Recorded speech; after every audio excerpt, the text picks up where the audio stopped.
ánima, vitalidad que hace mover lo material. Así quise llamar este pequeño acercamiento a lo que es la animación, ¿sí? Para empezar, quiero compartir con ustedes, a manera de epígrafe, un pequeño ensayo escrito por el escritor argentino Ernesto Sábato en el libro El escritor y sus fantasmas, titulado Pureza, Eternidad y Razón. Y hay un fragmento que me interesa, que es el siguiente.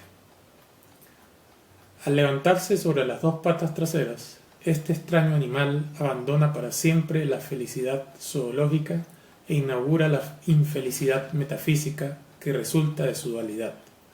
Descabellada hambre de eternidad en un cuerpo miserable y mortal. Entonces comienzan las preguntas. ¿Existe algo eterno más allá de este mundo transitorio y en perpetuo cambio? Y si existe, ¿cómo podemos alcanzarlo? ¿Mediante qué intermediario? ¿Merced a qué fórmula mágica? Parto de esta pregunta, a este acercamiento, que coincide con las que se plantea Ernesto Sábato, que tienen que ver con qué es eso que nos hace prodigarle energía, sentimientos, emociones a seres y cosas y materias inanimadas, ¿sí? Creo que ese es el principio vital que conforma el hecho de la animación. Esa necesidad que tenemos de hacer que personajes cobren vida, de crear escenarios, de contar historias, de mantener un lazo de comunicación a través de cuentos, en este caso de cuentos visuales, a partir de imágenes sucesivas, ¿sí? Imágenes que van una detrás de otra, y al conformar esa linealidad generan el movimiento. Animación viene del latín animatio, que significa aumento de la actividad y la energía. Sus componentes léxicos son ánima y animus. El ánima tiene que ver con la respiración, el principio vital, la vida, esa especie de soplo, ¿no? Y el animus tiene que ver con el valor, con el coraje, con el cuerpo que preside la actividad de un ser vivo. Entonces, pudiéramos decir que el acto de animar es el acto de insuflar vida a personajes, a seres, a cosas, de incluso a elementos abstractos, cuyo principal característica, cuyo principal modo de actuar sería la ejecución de un movimiento. Y a partir de esos movimientos se cuenta una historia, se narran ideas, se narran sucesos, se transmiten todos aquellos pensamientos y sentimientos con que el ser humano ha querido comunicarse, ha querido relatar su contexto y su vida. Habría que hacer una especie de pequeño recorrido historiográfico. Voy a tratar de hacer un recorrido muy cortico pero preciso de como esos hechos humanos que han hecho o que han destacado el movimiento como esa necesidad de transmitir sus historias, de transmitir su contexto y transmitir su vida, ¿sí? Si vemos algunas imágenes, ¿sí?, prehistóricas del arte considerado prehistórico, nos vamos a encontrar con algunas representaciones de seres que se están moviendo, ¿sí?, detrás de animales, o animales que están corriendo, que están siendo perseguidos por seres humanos que llevan instrumentos para cazar, ¿sí? Y en esos grafismos vamos a ver a estos seres y superpuestos, ¿no?, y con las patas que transmiten la sensación de movimiento, ¿sí?, una tras de otra, y la repetición sucesiva de estos elementos, ¿no?, uno detrás de otro, para generar, o por lo menos sugerir que este ser llamado animal, vaca, ciervo, etc., se movía, ¿sí? También cuando vemos imágenes, por ejemplo, de los palacios, en las entradas de los palacios en Mesopotamia, ¿sí? Del arte asirio, vemos pues un ser de 4 patas, ¿sí? Tallado, de manera que se puede ver desde la frontalidad y desde el lado lateral. Y cuando vemos la parte lateral, o sea, es decir, cuando lo vemos de perfil, nos encontramos con que este toro o este ser tiene 5 patas. Entonces es muy interesante cómo ya hay la necesidad de animar, ¿sí? de insuflar el movimiento a este ser que es una escultura, ¿no? En esencia es una escultura hecha de roca. Pero cómo esa 5ª pata puesta sobre este toro animal, este ser quimérico, ya nos da la necesidad de que tuvieron estas personas que lo construyeron de transmitir que este ser está en marcha, que este ser se mueve, que este ser anda. Y esta necesidad de movimiento también la vamos a encontrar en algunos retablos del arte románico, donde vemos cómo cuentan una historia a través de varios fragmentos en diferentes cuadros, ¿sí? Con una especie de antecedente del cómics o de la historieta, donde cada recuadro va a estar conteniendo imágenes de estos personajes que están narrando una escena bíblica, ¿sí? O religiosa, y cómo cada retablo, cada cuadro va contando, ¿sí? Lo que está ocurriendo en esa escena. Entonces podemos ver, cuando estamos ante un retablo románico, cómo se narra una historia en diferentes cuadros, como un primer antecedente, como les digo, del cómics y, ¿por qué no?, de la animación. Obviamente en el Renacimiento también hay esta necesidad de, a partir de la representación, mostrar cosas que se mueven, ¿no? El mismo Leonardo da Vinci, a través de sus experimentos, de su indagación, de su investigación, generó robots, o digamos los primeros antecedentes de los organismos autómatas o seres autómatas, que son esta especie de marionetas que se mueven a partir de mecanismos, a partir de elementos que están concatenados unos detrás de otros y que generan pues una mecánica con la que se construye el movimiento. Es interesante ver cómo ya en la edad moderna, sí, principio de la edad moderna, del Renacimiento para acá, ya existen esta necesidad de mover, así sea un muñeco, ¿sí? Para que cobre vida, para que adquiera lo que yo llamo vitalidad. Encontramos pues los primeros autómatas, estas especies de robot, ¿sí? Como ya les digo, que se movían a través de mecanismos que se van articulando y van generando el movimiento de un brazo, el movimiento del rostro, el parpadeo, ¿sí? Que escriban, que dibujen, que hagan un gesto de salutación. En estas especies de androides, ¿no? Como primeros antecedentes de la robótica, de los robots, de los androides. También tendríamos que señalar pues, el teatro de sombras chinesco o chino, donde vemos cómo a partir de sombras y utilizando marionetas recortadas se van moviendo y van contando historias, van narrando leyendas, van contando mitos, como una necesidad de recrear un poco pues eso que acontece en el mito, que acontece en el cuento, recreándolo a través del movimiento, en este caso de sombras.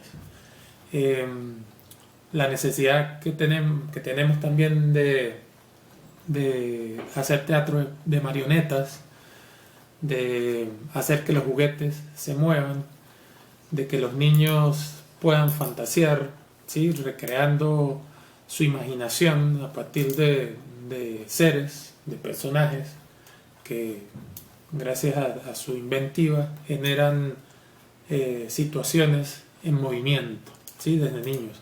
Como un niño hace que un palo se transforme en un avión, se transforme en un carro. en un ser, en un personaje que se mueve, que tiene vida.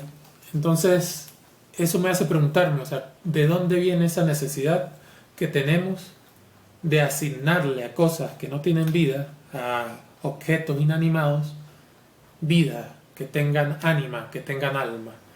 En ese sentido, creo que esa es una de las necesidades vitales de la animación, entendida como un género, sí, muy cercano al cine, que viene de la fotografía también, y como en la misma fotografía vamos a encontrar pues estos primeros antecedentes de la imagen en movimiento.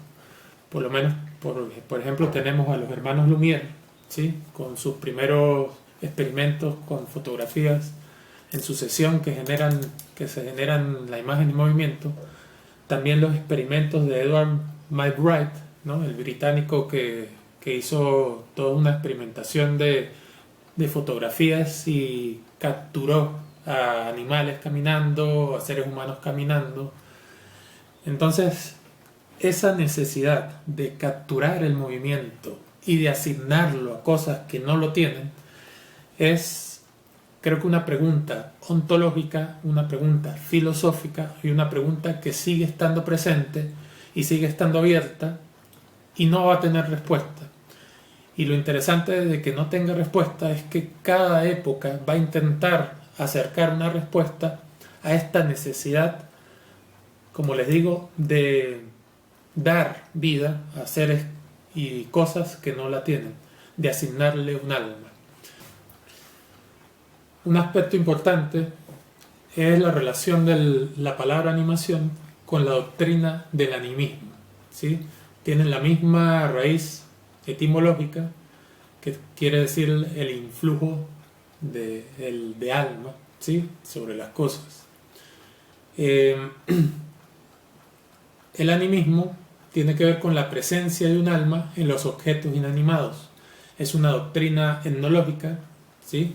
Varios antropólogos la trabajaron. Stahl, por ejemplo, la identificaba como el alma pensante con el principio vital, ¿sí?, la correlacionaba, ¿sí?, un alma que piensa y que siente el principio vital, que es este hálito, que es este soplo de vida, ¿sí? Pero es Taylor, sí, Edward Taylor, el antropólogo británico, quien con la doctrina del animismo, él señalaba que el alma adquiere representación a través o por medio de los objetos. Es decir, que el alma es capaz de asentarse, ¿sí?, de emplazarse en objetos para cobrar presencia. De allí la importancia o la relación de la palabra animación con esta doctrina o pensamiento religioso, ¿sí?, del animismo, porque de alguna manera el animador lo que hace es eso: genera unos personajes con unas técnicas plásticas, con unas técnicas experimentales, a través de materiales, sean analógicos o hoy en día digitales, y cómo, al tratar de darle vida a estos materiales, pues estos seres, estos personajes, estas historias, estas situaciones, pues de alguna manera cobran alma, adquieren vida. Entonces, para mí la animación y todas todos sus estilos, todos los tipos de animación que hay, apuntan a que hayan objetos, situaciones y sujetos de potencia, ¿sí? A partir de ellos, de estos objetos, de estos sujetos o de estas situaciones, se logra el contacto humano mágico para el encuentro emotivo y de conmoción. Es una afectación sensible, un receptáculo para espíritus e imágenes del secreto. Esa fuerza vital es comparable a la noción de catexis utilizada por Freud. Entonces aquí también acudimos al psicoanálisis. Freud, que describe la energía psíquica y pulsional que carga de energía a un cuerpo, objeto o situación. Es el valor afectivo con que un sujeto ocupa una representación o grupo de representaciones que se hayan afectados de ciertos valores y le hacen organizar el campo de percepción y de comportamiento según su excitabilidad, es decir, según su grado de emoción a partir de eso que está viendo, que está sintiendo, que está contemplando. Entonces, un objeto puede ser catetizado desde el sujeto que lo crea o desde el sujeto que lo contempla. Entonces, esta idea de esta palabra de la catetzia se puede aplicar perfectamente a la utilidad que le da el animador a sus imágenes, porque él es el que hace que estas imágenes tengan vida, pero sin el receptor que las recibe y que responde también a los estímulos que esta imagen le está dando, pues no ocurriría esta conexión emotiva llamada catexis, o este espacio para que el alma cobre vida a través de la imagen animada. Ahora bien, esto lo podemos llamar el aura, ¿no? El aura de la imagen. Con esta aura se busca reconquistar eso que tiene que ver con esa potencia que emana de las manifestaciones estéticas que nos afectan, nos conmueven y que terminan teniendo significación como valor cultural, porque dotan de sentido nuestra existencia, ampliando la capacidad contemplativa más allá del mero fenómeno retiniano, permitiendo una mayor disposición o sensibilidad, como afirma el pintor español Antoni Tapis.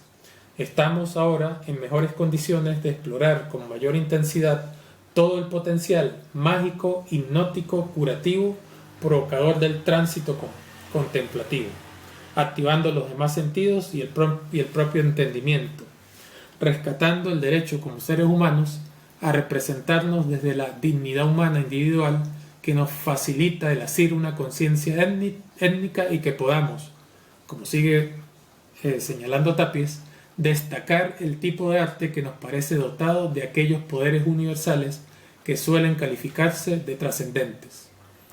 Para mí la animación tiene este poder universal de ser trascendente porque en cualquier parte del mundo, en cualquier contexto, con cualquier técnica, somos capaces de contar historias, somos capaces de asignar movimiento a seres que cobran vida a partir de nuestra imaginación, de nuestra fantasía, de nuestra capacidad creadora.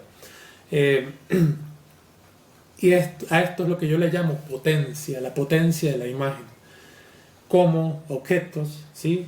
Materia sin vida cobra vida, pero esa vida se la asigna a este ser, esta especie de demiurgo creador que es el animador, ¿sí? Conectándola ya al ser creativo del animador, que es capaz eso de levantar un personaje en distintas técnicas, de distintas maneras, con distintos procedimientos, tanto analógicos, abstractos y hoy en día digitales, y es capaz, pues eso, de seguir narrando lo que yo llamo esa necesidad de seguir buscando esa respuesta a esa pregunta de qué nos hace prodigarle tanta energía, tantas emociones, tantos sentimientos a seres que no están dotados de alma, sino que esa alma es dotada gracias al trabajo del animador y gracias al trabajo de un lector o de un receptor que recibe todos esos estímulos, ¿sí? De la imagen en movimiento, asignando también alma, ¿no? A través de sus sentimientos o de sus emociones.